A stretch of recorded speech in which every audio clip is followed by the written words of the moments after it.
GHQ में बैठे हजरात, पार्लियामान में शिया सुन्नी सिर्फ कुरमा एजेंसी में नहीं है, पूरे पाकिस्तान में है। अस्सलाम वालेकुम।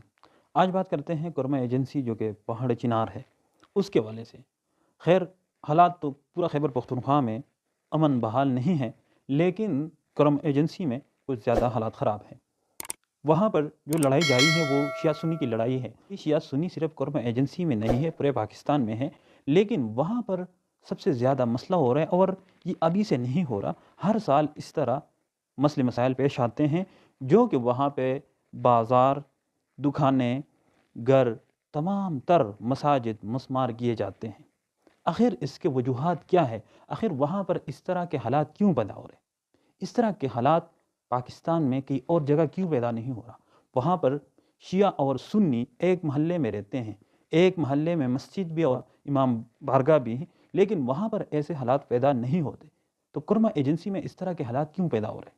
सोचने की बात यही है। जिस तरह अभी ये हालात पैदा हुए और वहाँ पे बहुत सारे लोग मर चुके हैं और मारे जा रहे हैं, तो अब भी कुछ इक़दामात होंगे और इस तरह पहले भी वाक़यात पेश आए और उसमें फिर सुलह कराया जाता है।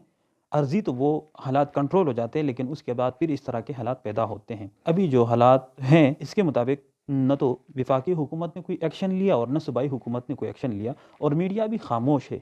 किसी ने इस हवाले से कुछ ख़ास गुफ्तगू नहीं की।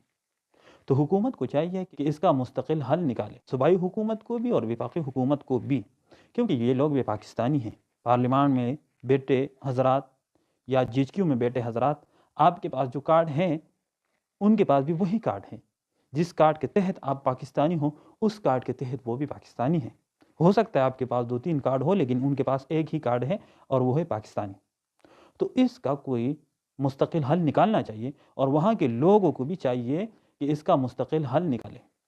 आपने जिसको मंतखब किया और आपने जिसको अपने वोटों पर भेजा है, कौमी असम्बली या सूबाई असम्बली में, जो आपके लिए आवाज़ उठाएगा, उनसे आप मुतालबा करें कि आखिर इस तरह हमारे साथ ये जुल्म क्यों हो रहा है?